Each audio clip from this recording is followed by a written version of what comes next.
Can you believe there was a man who killed more than 100 people, yet claimed he only murdered the ones who deserved it?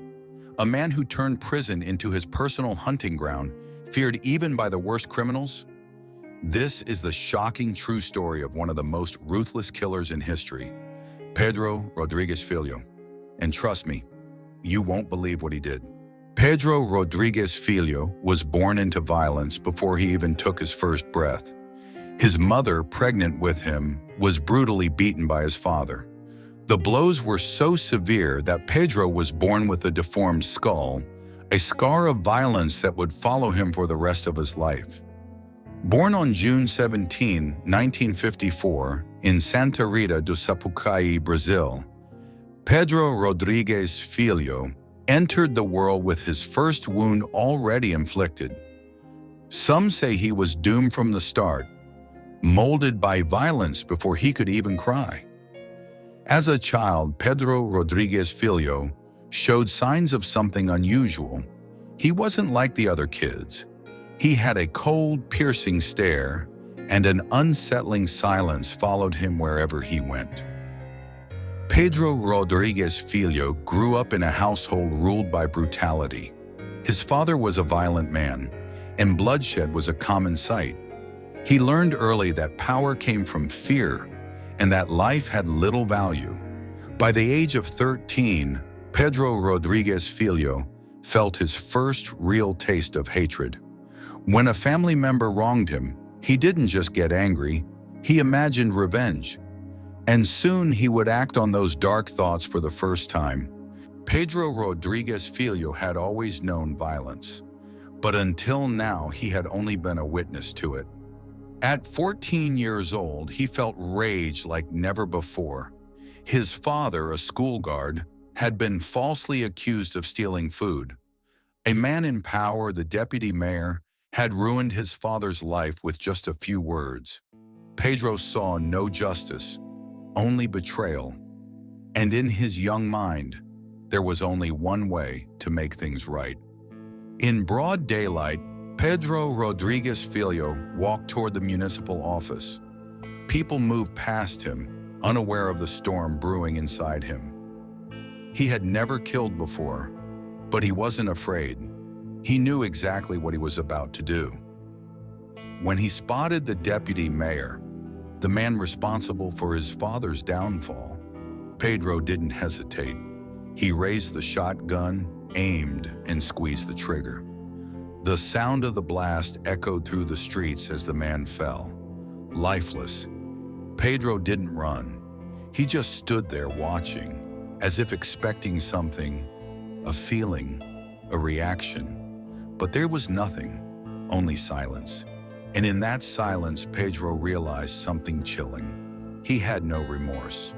Pedro Rodrigues Filho didn't stay to see the consequences. He walked away, his heart pounding not from fear, but from something else, exhilaration. He had taken justice into his own hands, and the world had felt different for a moment. But he knew what came next. The law wouldn't see him as a vigilante. They would call him a murderer. He fled to Mogi das Cruzes, a chaotic city filled with crime and desperation. But Pedro wasn't afraid. In fact, for the first time in his life, he felt like he belonged. Amidst the crime and danger, Pedro found something unexpected: love. Her name was Maria Aparecida Olimpia, but people called her Botinha. She wasn't like him, not at first. She was kind, warm, the kind of person who could see through the darkness in others. But Pedro, he was different now. Killing had changed him. Yet with her, he felt something new. For the first time, he considered that maybe, just maybe, he could have a future beyond bloodshed. But happiness wasn't meant for Pedro Rodrigues Filho. One night, he returned home to a nightmare. Maria was gone. A rival gang had taken her life, and with her, their unborn child. Pedro stood in the rain, his clothes soaked, his fists clenched so tightly his nails cut into his palms. He stared at her lifeless body, but he didn't cry. There was no room for grief, only fury. The kind of fury that doesn't just want revenge, it demands it. The loss of Maria shattered what little humanity Pedro had left. He no longer saw the world in shades of gray, only in blood red. The men who took her from him wouldn't just die, they would suffer. And so his hunt began. Pedro didn't just kill, he sent a message. One by one, he tracked them down, each execution more brutal than the last. He didn't just use bullets, he made them feel fear, the way Maria must have felt in her final moments. No mercy, no hesitation. But Pedro's war didn't go unnoticed. The police were watching. The bodies left in his wake were too many, too brutal. They weren't just looking for a killer anymore. They were hunting a monster. Pedro knew they were closing in, but fear was a foreign concept to him. He didn't run. He adapted, moving from city to city, changing his appearance, always staying one step ahead. The hunt was thrilling, but deep down, he knew it couldn't last forever. Pedro Rodrigues Filho was no longer just a killer. He was a legend.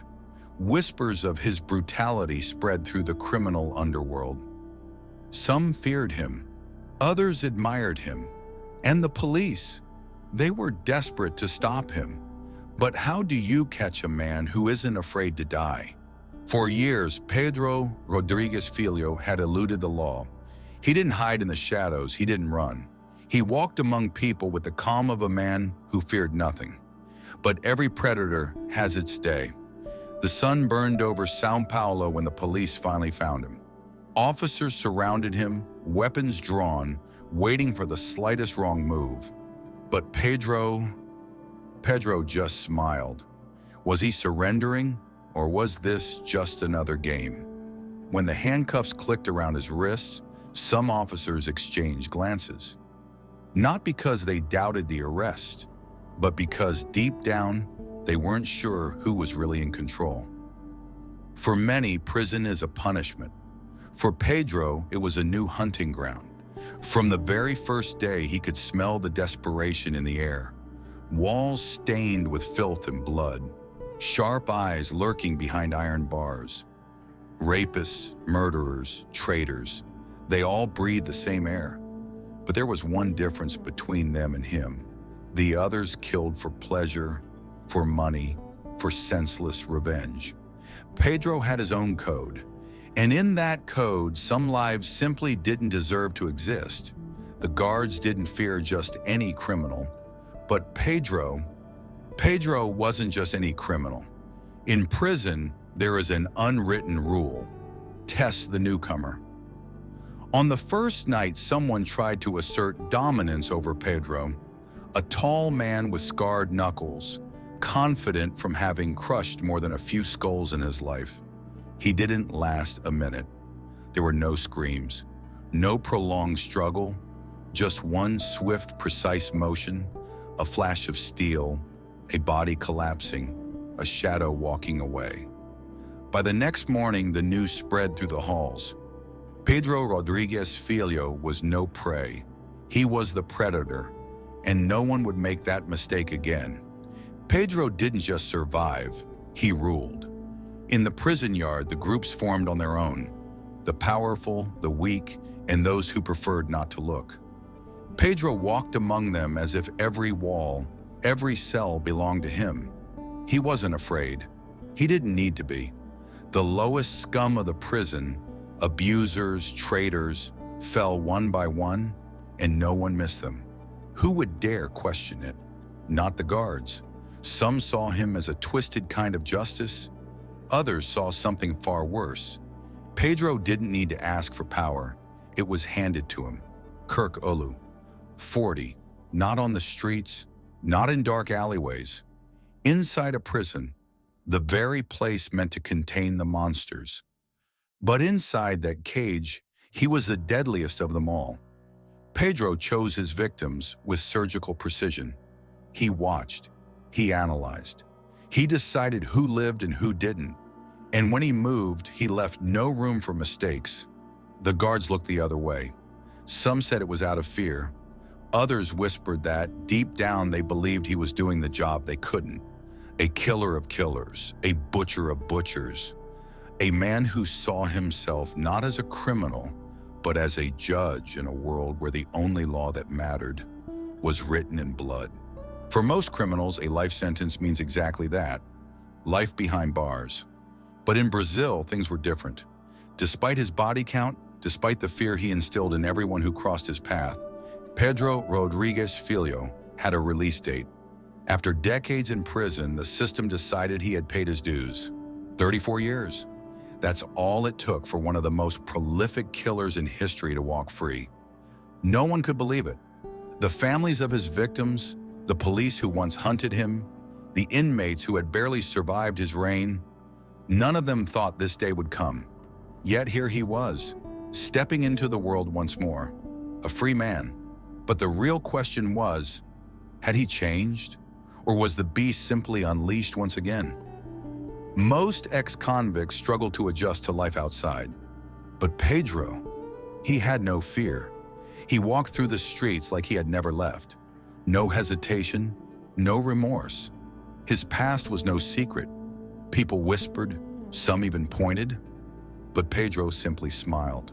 He found work, gave interviews, became an internet sensation, a killer turned celebrity.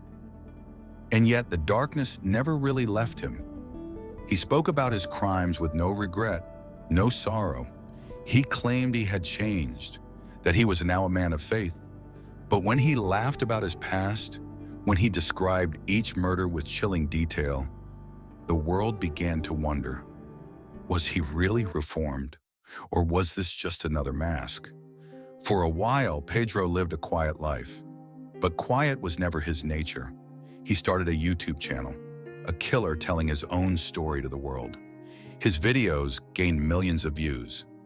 People were drawn to his raw, unfiltered descriptions of murder, revenge, and survival.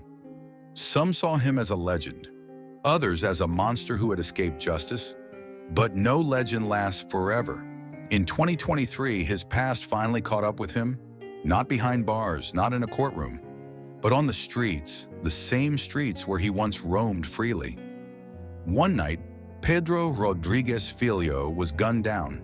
Multiple shots, no witnesses willing to speak, no suspects arrested. The man who had judged so many was now judged himself. Pedro Rodrigues Filho was dead. But what did his death mean? To some, it was justice.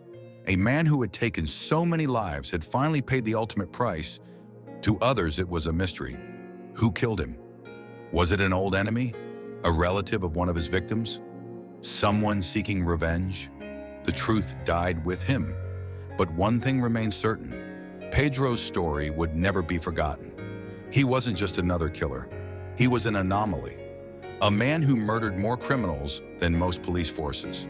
A man who saw himself as executioner, not villain. A man who lived and died by his own rules. And in the end, perhaps that was exactly how he wanted it. And that is the story of Pedro Rodrigues Filho, a tale of vengeance, justice, in the darkness that lurks in the minds of men. But what do you think? Was he a necessary evil or just another monster? Let me know in the comments. I'd love to hear your thoughts. If you enjoyed this video, don't forget to hit the like button and subscribe for more unbelievable stories just like this one.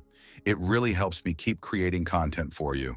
Thanks for watching, and I'll see you in the next one.